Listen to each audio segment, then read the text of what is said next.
Shocking. What if one sentence could change the fate of an entire kingdom? When Princess Charlotte's safety was threatened in front of the Queen, a royal guard did what no one dared. He defied royal orders. His words stopped the palace in its tracks and set off a chain of events no one saw coming. Watch till the end and hit like and subscribe for the full story. There were palaces that tried to impress you with gold and light. Hyphen Palace impressed you with silence. The East Cloister Gallery held that silence like a secret. Old beams shone with years of polish. Heavy tapestries hung along the stone, too weighty to sway. Narrow arches broke the walls into pockets of shadow and glow. The floor carried the faint marks of centuries of footsteps. If you listened carefully, you almost felt that history still walked beside you. On the schedule, the event looked simple. A private walkthrough with youth delegates from 6 allied nations. No cameras. No press. No big speeches.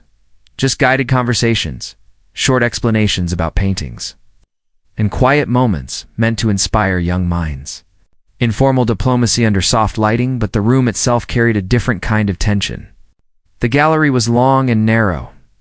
Security officers from different teams stood at each archway. Royal aides moved in careful lines. Every word carried farther than it should. At the center of this delicate scene stood Princess Charlotte of the Kingdom of Arden. She wore a pale cream dress with a forest. Her hair was tied back with a ribbon the same color as the sash, and her hands were clasped in front of her. Fingers intertwined so tightly that her knuckles looked almost white. She tried to stand straight, to remember her posture lessons, to act like the future of the nation, as people sometimes called her.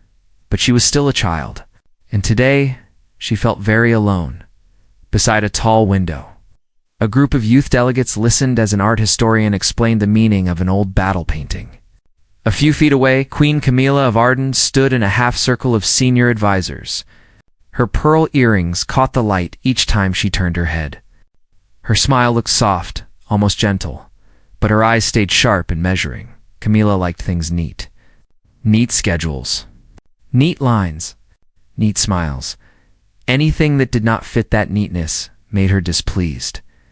At the far end of the gallery, Sergeant Adrian Cole of the Royal Guard stood at his post. He wore the deep blue ceremonial coat, silver buttons, polished boots, and the traditional tall hat. To most people, he looked like another silent piece of royal decoration. But Adrian was not decoration. Before he joined the Royal Guard, he had served in real conflict. Dusty roads. Night patrols. Families that had nothing but still tried to share their food with soldiers. He had learned one rule that stayed in his heart long after the noise of battle faded. The weak do not always cry out loud. Sometimes their fear is quiet. Sometimes a hero only needs to take one step. From his position, Adrian watched everything. He saw the youth delegates trying to act confident. He saw the Queen's advisors whisper to each other behind carefully neutral faces. He saw the staff move chairs that no one would ever sit on just to fill the time. Most of all, saw Princess Charlotte. She stood near a carved wooden bench halfway along the gallery. No parent beside her, no sibling to lean on, just a lady-in-waiting behind her, checking a schedule on a slim tablet. Charlotte glanced toward the far door every few seconds. "I am waiting for Mama," she'd said earlier to one of the stewards. "She said she would join us here." Time kept moving. Her mother did not appear. Queen Camila noticed the way Charlotte looked toward the door. A tiny line formed between the Queen's brows. She leaned in toward her chief advisor, lowered her voice, and spoke a sentence that Adrian could not hear. The advisor nodded and made a small hand movement. Two of Camilla's private security officers stepped away from their positions near the rear archway. They wore dark suits, earpieces, and faces that did not show any feeling. They walked toward the princess with a steady pace that made Adrian's instincts sharpen. Something in the air shifted. The youth delegates kept listening to the art historian. The staff kept moving. But the corridor's calm no longer felt natural. Princess Charlotte heard the footsteps approach. She turned slightly, expecting to see her mother. Instead, she saw two unfamiliar men in black suits closing in. She straightened. "Excuse me," she said politely, voice small but clear. "I am waiting for Mama." The first officer did not smile. "Your Highness, you are requested elsewhere." The second officer made a small gesture toward the far door, the one that led to a quiet side corridor and a lift. Charlotte's fingers tightened around her hands. "I was told to stay here with the delegates," she replied. "I will wait." Across the gallery, Queen Camila watched. She did not raise her voice. She did not move toward them. She only gave a small, cold nod. It was not a whisper. It was not a question. It was an order. Remove her from the gallery. Adrian saw the nod. He saw the men step closer. He saw the way Charlotte's shoulders lifted, just slightly, in a small, frightened breath. He also knew something else. Those two men did not report to the Royal Guard. They reported directly to Camilla's private office. Their orders did not pass through the same chain of command as his, protocol said. He should remain still. Princess Charlotte tried once more. "I am waiting for Mama," she repeated. "She said she would see the gallery with me." The first officer reached out his hand, not rough, but firm. "Your Highness, please come with us." That small movement broke something inside Adrian. He had seen children pushed aside before. He had seen power used to move small bodies like furniture. He had promised himself he would never stand still and watch that happen again. His heart pounded once. Then he moved. One step forward, boot heel firm on the polished floor. There was no shout, no drawn weapon. Just a man in a royal uniform stepping between a child and the hands that tried to pull her away. Conversations faded. The art historian's voice trailed off. Even the hum of the air vents felt quieter. Adrian stood directly in front of the two officers now. His face held respect, but his eyes held something stronger than fear. In the tense silence, he spoke one sentence. "Your authority ends where her safety begins." The words struck the gallery like a dropped shield. The officers froze. Staff members stared. A youth delegate gasped softly. At the far end of the corridor, Queen Camila turned fully toward them, the calm mask on her face beginning to crack, and in that single, suspended moment, every person in the East Cloister Gallery understood one thing: a royal guard had just drawn a line that power was not supposed to cross. What happened after that would not only test Adrian's career, it would test the soul of the entire palace. For a full heartbeat, the East Cloister Gallery held its breath. The two private security officers stood frozen, halfway through reaching for Princess Charlotte, and Sergeant Adrian Cole stood between them, calm, steady, and immovable as a carved pillar of the palace itself. His sentence still echoed in the air. "Your authority ends where her safety begins." It was not loud. It was not angry. But it carried a truth that demanded attention. Princess Charlotte stared up at Adrian with wide eyes. She did not speak, but something in her expression shifted. Fear loosened its grip. Someone had stood for her. Someone had listened. The first officer recovered his composure. He adjusted his suit sleeve and spoke again, this time more forcefully. "Sergeant, step aside. We have direct orders from Her Majesty to remove the princess." Adrian did not move. "I heard no such order delivered through official Royal Guard channels. That is unnecessary." "The Queen's nod is more than enough," the second officer replied with a trace of irritation. "This is a private instruction." Adrian remained still as stone. "The child has stated clearly she is waiting for her mother. Until I hear otherwise from the royal household in formal capacity, she stays." The officers glanced toward Queen Camila. She stood beneath a tapestry of the First Kingdom, her posture perfect, her expression calm to calm. She tilted her head slightly, signaling annoyance, not frustration. She lifted her hand. A simple gesture. Not a wave, not a glare. Just a tilt of her fingers as if brushing dust from the air. But to her private team, it was a dismissal of their hesitation. The taller officer stepped forward again. "Sergeant Cole, you are overstepping." Princess Charlotte's hands trembled. She took a cautious half-step behind Adrian, instinctively placing him between herself and the approaching men. Adrian lowered his chin slightly. keeping his gaze locked on the officers. State your justification, gentlemen. Why does a child require removal from a gallery she was invited to lead? The officers exchanged a look. Neither answered, not because they had no answer, but because the true answer was something no one dared say aloud, not in public, not in front of the youth delegates, and not in front of a guard known for his principles. Camilla searched for a solution that would not expose her motives. Her gloved fingers brushed her bracelet. The subtle movement held tension now. "Enough," she said softly.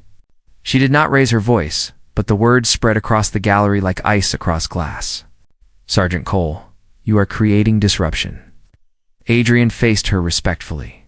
"Your Majesty," the princess expressed her wish to remain here. "It is my duty to honor her voice, unless there is a verified threat." "There is no threat," Camilla replied. "In that case," Adrian said, "there is no reason to remove her." A small murmur rose among the youth delegates. Even the aides near the walls shifted uneasily. This scene had grown far beyond a simple instruction. Camilla's private advisor, Lady Eleanor Venn, stepped forward. She carried herself with the elegance of a person who believed rules existed for other people, not for her. Princess Charlotte is not in danger. She is simply needed elsewhere. The sergeant can resume his post. Adrian kept his tone calm. "Where is she needed?" "That is not your concern. It is exactly my concern," Adrian replied. "Any transition involving a minor member of the royal family must be logged. That is the safety protocol." Lady Eleanor exhaled sharply. "The Queen does not require permission to move her granddaughter." Adrian's eyes hardened. "The protocol does not protect the Queen. It protects the child." That single sentence rippled through the room. Even Queen Camila blinked once, the smallest crack in her royal facade. Princess Charlotte looked up at Adrian, as if she was hearing rules she had never been told before, rules that placed her safety above power, not beneath it. Lady Eleanor took a step closer. "Sergeant, your tone suggests accusation." "My tone suggests caution," Adrian replied. The first officer moved again, slower this time, as if testing Adrian's resolve. "We will escort her gently. Stand aside." Adrian shifted, one foot angled slightly, creating a barrier impossible to cross without touching him. A touch on a royal guard, especially during a protective stance, would trigger immediate disciplinary action, not for the guard, but for the person who touched him. The officers hesitated. "Queen." Camilla realized too late that her silent authority had met a wall built from duty and conscience. She lifted her chin. "Sergeant Cole, you will step aside." Adrian inhaled once, deeply. "With all respect, Your Majesty, I will not take one step that compromises her safety. Not by order, not by pressure, not by silence." The Queen's eyes darkened. She had grown used to compliance. She had not expected defiance wrapped in respect. Adrian looked down at Charlotte. "Your Highness, do you feel unsafe?" Charlotte swallowed and whispered, "I want to stay." The words were quiet, but they struck with the force of a royal decree. Adrian turned back to the officers. "You heard her." Camilla's voice tightened. "Sergeant, you are misinterpreting the situation. A child has spoken," Adrian said gently, firmly. "And my duty is to honor her truth." Silence. Long, sharp, unavoidable.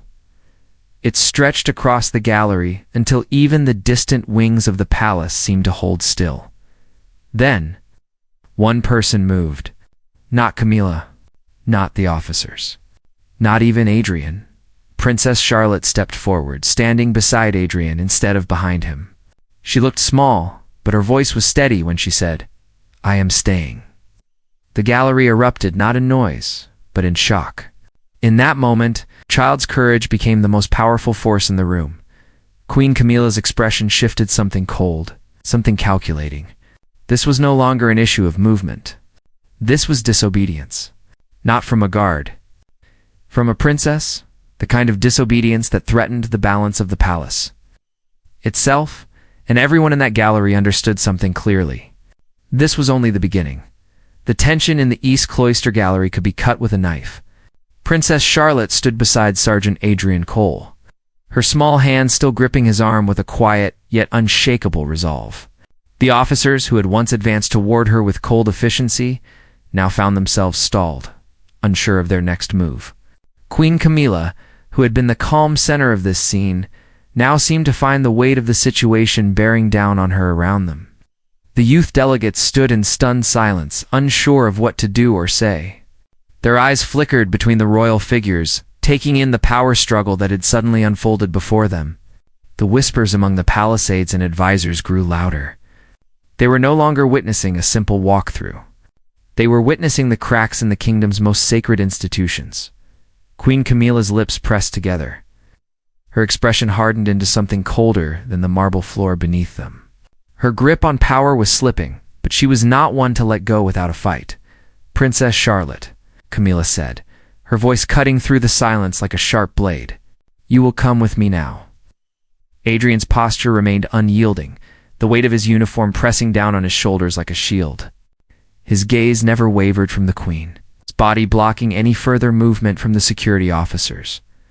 "Your Majesty," he replied, his voice steady but firm. "The princess has made it clear she will remain here until her mother arrives.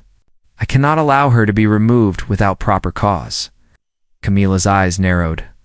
Her perfectly controlled composure began to crack, just slightly, as her gaze shifted to the officers, who still stood frozen. "You will obey my command, Sergeant. Do not make me repeat myself." Adrian felt the eyes of every person in the room on him, their gazes heavy with expectation. It was not just about a child anymore. This was about power, authority, and the very foundation of the royal household. But he did not flinch. "Your Majesty, I must protect the princess, as I swore to do. I will not move unless you can provide a clear, valid reason for her removal." The queen's lips trembled with restrained anger, but she refused to give in. "Sergeant Cole," she said, her voice low and dangerous, "you have overstepped. You are no longer in a position to question my orders." Adrian met her gaze unwaveringly. "With all due respect, Your Majesty, my duty is to the crown. Yes, but it is to the crown of the people, not just to those who sit upon it. My duty is to protect those who cannot protect themselves." His words were simple, but they hit hard. In that moment, it wasn't just a royal guard standing in opposition to the queen. It was a man who had chosen to stand for something greater than the royal court's fragile order. Camilla, it took a slow step forward, her eyes flashing with a mix of cold fury and something darker, something calculating. Her voice, however, remained calm, like the quiet before a storm. "Very well, Sergeant. You have made your point." She turned to her advisors, her hand raised in a gesture that was as much a command as it was an acknowledgement of the situation.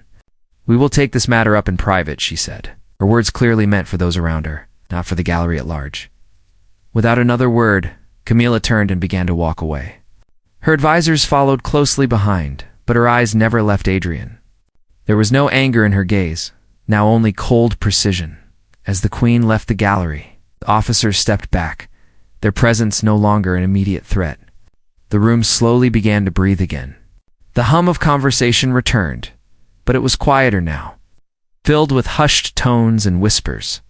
Adrian remained standing, his eyes shifting to Princess Charlotte, who had not moved from his side. Her small hand was still wrapped around his sleeve, her face reflecting the uncertainty of a child caught in something much larger than she understood.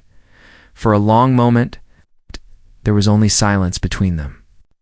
Then she looked up at him, her eyes wide, her voice barely above a whisper. "Is it over, Sergeant?" Adrian crouched down to her level, his expression softening. "It's over for now, Your Highness. You're safe." Charlotte nodded slowly, but there was no smile on her face, only a deep, growing understanding of the power dynamics at play. She had seen her grandmother, the Queen, stand down, not because of love, but because of fear. Fear of something she could not control. As the gallery emptied, Adrian remained at his post, his mind racing with the implications of what had just happened. He had not only defied the Queen's orders, but he had also exposed something deeper about the kingdom's fragile power structure. Camilla had always been a woman of control. a monarch who held her empire together with a veneer of politeness and order. But in that one moment, when a single guard stood between her and a child, the illusion had shattered. The kingdom had seen that not even the most powerful woman in the land could dictate the safety of those who were under her care. The following days passed in a storm of whispers, rumors and quiet deliberations behind the palace's stone walls. The royal advisors met in closed chambers. The press, who had been kept away from the event, began to piece together bits of information, while those who had been present at the gallery began to speak in hushed tones of the incident that had shaken them all. Adrian Cole knew that his career, his life, would never be the same. The quiet rebellion he had sparked in that gallery was already making its way through the palace. But as he stood in his quarters that evening, the weight of the world felt a little lighter. He had done what was right. He had chosen the princess, not as royalty, but as a child who needed protection. And he would continue to stand by that choice, no matter the consequences, in the coming days.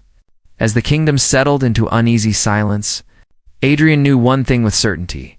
He had broken the rule that power is always final.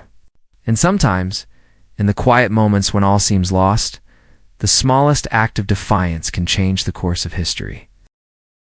He had stood between a child and the crushing weight of power, and in doing so, he had reminded the kingdom that not all battles are won with swords or crowns. Some battles are won with a single, unshakable act of courage. The days following the incident in the East Cloister Gallery were a mix of tension, whispers, and quiet reckoning. The palace, once filled with the hum of delicate diplomacy, now felt like a pressure cooker, every conversation behind closed doors simmering with secrets. Every glance exchanged in the halls carrying weight. The kingdom's most sacred institution had cracked, just slightly, but that small. Fracture was enough to set the entire monarchy on edge. Sergeant Adrian Cole was no longer just a royal guard. He had become a symbol, whether he wanted it or not, of defiance against an unyielding power structure. And it was not the royal family or their advisors who had lifted him onto this pedestal. It was the truth he had stood for, a truth that refused to remain buried. But it was not just the palace that watched. Outside whispers spread among the people, passed from one ear to another. The quiet act of courage by one man had not gone unnoticed.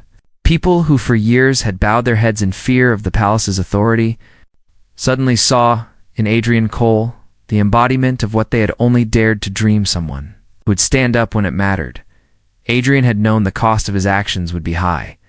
But even now, as he sat in the dimly lit barracks, he felt the weight of those consequences settle over him. His superiors had not yet called for his removal, but the conversations were already happening in back rooms and hidden chambers. They did not say it aloud, but it was clear he had become a threat to their control, a threat to Queen Camila. The knock on his door came late one evening, long after the rest of the palace had quieted. Adrian knew it would be someone from the higher ranks. His heart beat once, deep and steady, as he pushed the chair back from his desk and stood.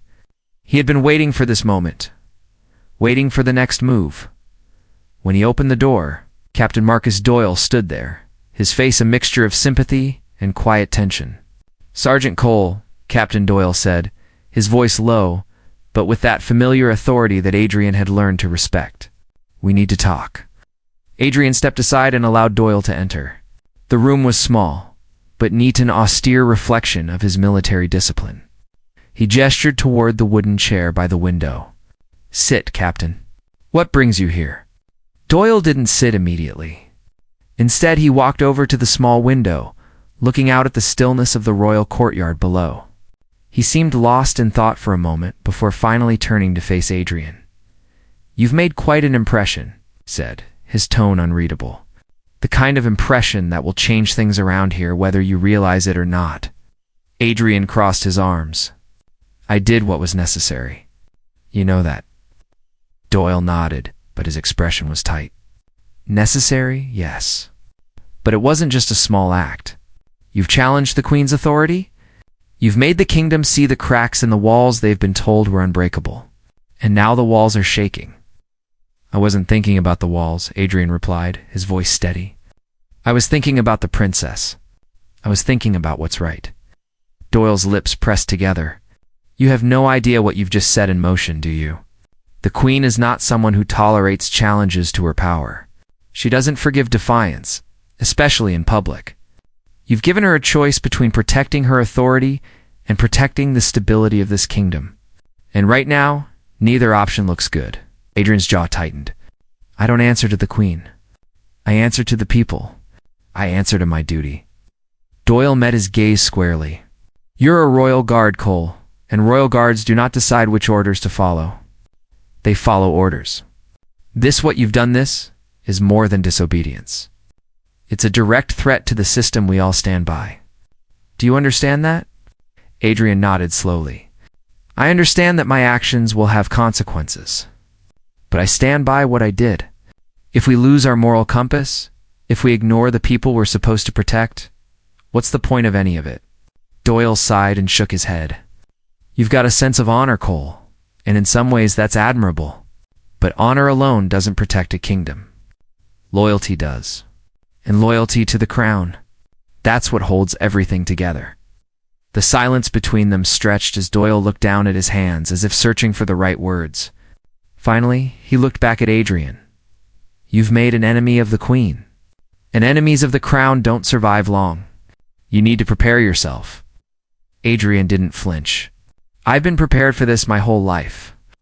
Doyle studied him for a long moment, then nodded. Very well. I just wanted you to hear it from me.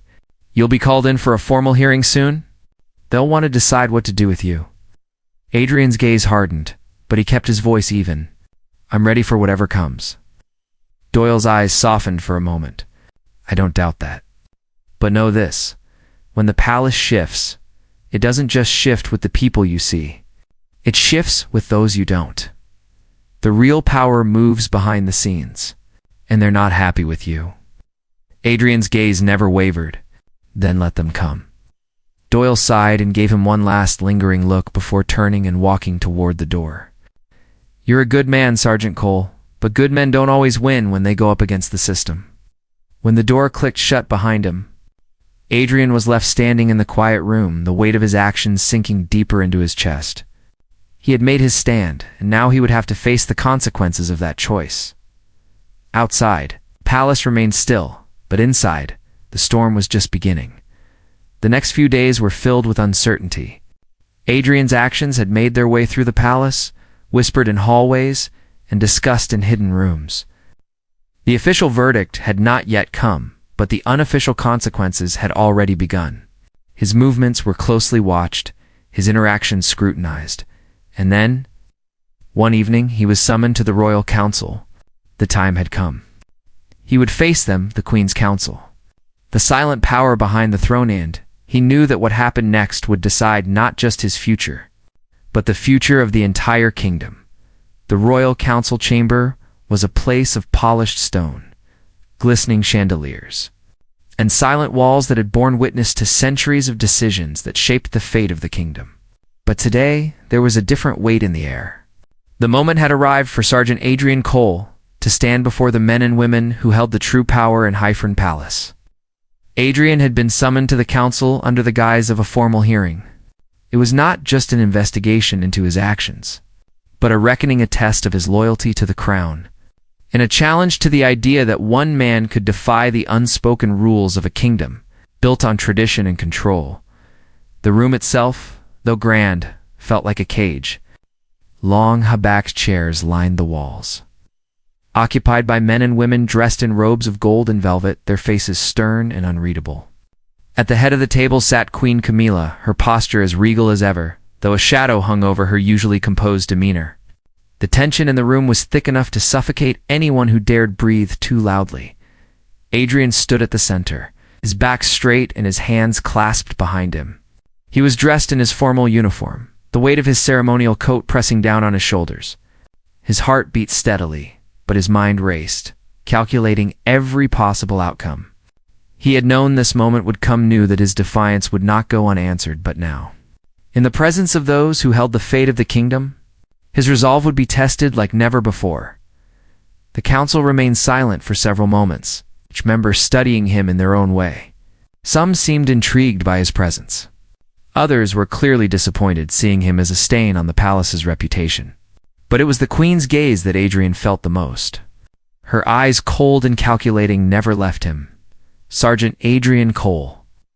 The voice of Lord Aldridge, the council's head advisor, cut through the silence. You stand here today because of your actions in the East Cloister Gallery. Actions that defied the authority of the crown and disrupted the order of this palace. Adrian did not flinch. His voice, when he spoke, was firm and clear. I stand here because I did what was right. I stood between a child and the forces that sought to remove her without cause. I acted to protect her, as I swore to do.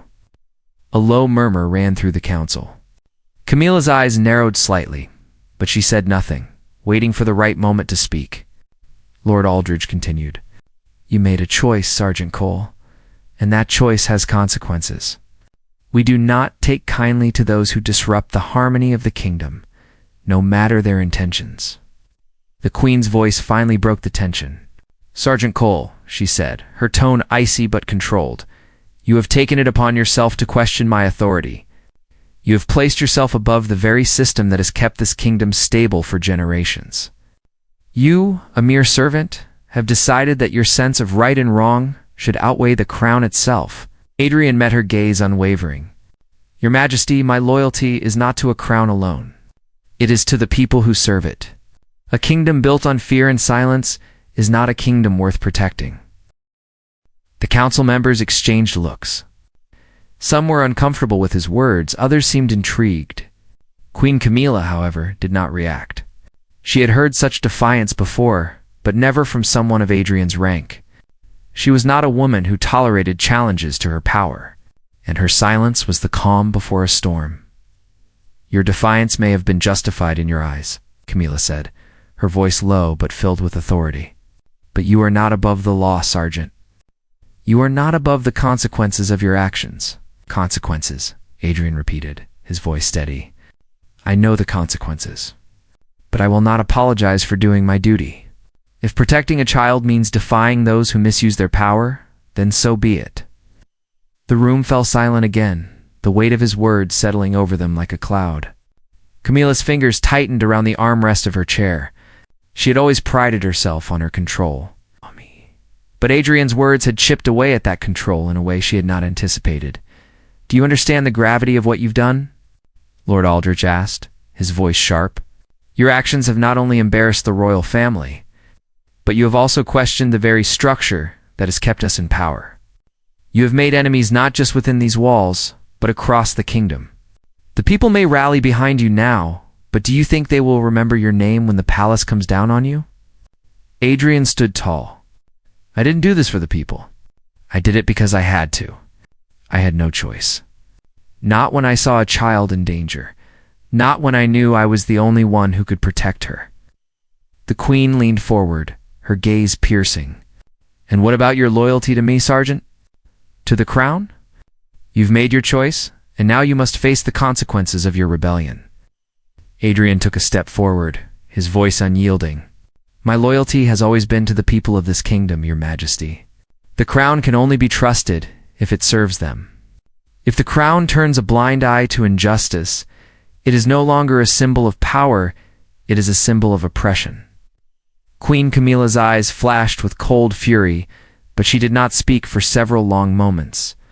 The council watched in tense silence, waiting for her response. Finally, she stood, her chair scraping against the stone floor with an almost painful screech. You are no longer in my service, Sergeant Cole, she declared, her voice ice cold. Your actions have not only compromised your position, but they have also threatened the very foundation of this kingdom. You are dismissed from the royal guard, effective immediately. Adrian did not flinch. He had expected this. The palace would never allow someone like him to remain in service once he had shown the cracks in their system. But he had made his choice, and he would not back down now. I accept the consequences of my actions, he said firmly. But I will not apologize for protecting the innocent. Not now, not ever. As he turned to leave the council chamber, the weight of the Queen's decision hung heavy in the air. The kingdom had just witnessed a shift, and the repercussions would be felt for years to come. But in that moment, Adrian knew one thing with certainty. The truth was far more powerful than any crown, any title, or any royal decree. The story was far from over. The grand halls of Hyphron Palace felt emptier now, quieter, as if the very air itself was holding its breath. After Sergeant Adrian Cole's dismissal, the kingdom stood at a precipice. No one knew what the future held, but there was a palpable sense of unease that rippled through the royal court. Adrian had been removed from the royal guard, stripped of his title, and cast aside as if he were a mere inconvenience. But in the shadows of the palace, far from the royal chambers and the council meetings, something else was unfolding, a movement that would challenge the very foundation of the kingdom. Adrian left the council chamber that fateful day, his uniform no longer the proud symbol of the royal guard, but a reminder of his defiance. His steps were deliberate, and though his heart carried the weight of dismissal, his mind was clear. He had done what was right. There was no going back now. The doors to the council chamber closed behind him. But in the quiet moments before he stepped into the wider corridors of the palace, he realized something. The silence in the air was different now. It wasn't just the hushed whispers of discontent. It was the silence of anticipation. People were watching. Adrian paused for a moment, breathing in the scent of old wood and stone that filled the corridor. The air felt thick, like the calm before a storm, but there was something else, a spark. The kind of energy that builds before something monumental happens. His steps echoed in the hallway as he walked toward the palace gates. The weight of his decision sinking deeper with each passing second. The palace no longer felt like home. It felt like a prison. Yet, Adrian did not look back. He had a purpose now, a new mission to pursue. Meanwhile, across the kingdom, whispers of Adrian's actions were beginning to spread. The people who had always bowed to the queen in her court were now beginning to question the very system that had held them in submission for so long. They saw Adrian as a hero, someone who had stood up against the unjust power of the monarchy, and had chosen to protect the most vulnerable. In the bustling streets of the capital, crowds gathered around taverns, marketplaces, and town squares, discussing the defiance of one man who had dared to challenge the queen. The stories of his courage spread quickly, carried by the voices of those who believed that something had to change. They began to call him the silent hero, a man who had taken a stand not for power, but for the truth. But in the palace, the air grew colder. Queen Camila had watched the entire episode unfold with growing frustration. Her authority had been challenged in the most public way possible. Her advisors, the very people who had stood by her through every triumph, now began to distance themselves. There was a crack in the power she had carefully built, and she knew it would only widen if she did not act. Her advisors spoke in quiet tones as they gathered in the royal chambers. Camilla's eyes flickered with barely contained rage. "How could this happen?" she demanded. "How could one guard's defiance undo all that I have built?" The council members looked uneasy, their faces betraying the doubt that had begun to take root in their hearts. "Your Majesty, we underestimated the people's response," one of her senior advisors said, his voice hesitant. "We believed that Sergeant Cole's actions would be contained within the palace, but it seems the kingdom has rallied behind him." Camilla's gaze sharpened. "Then we must make an example of him," she said coldly. "If we do not silence this rebellion, it will spread like wildfire.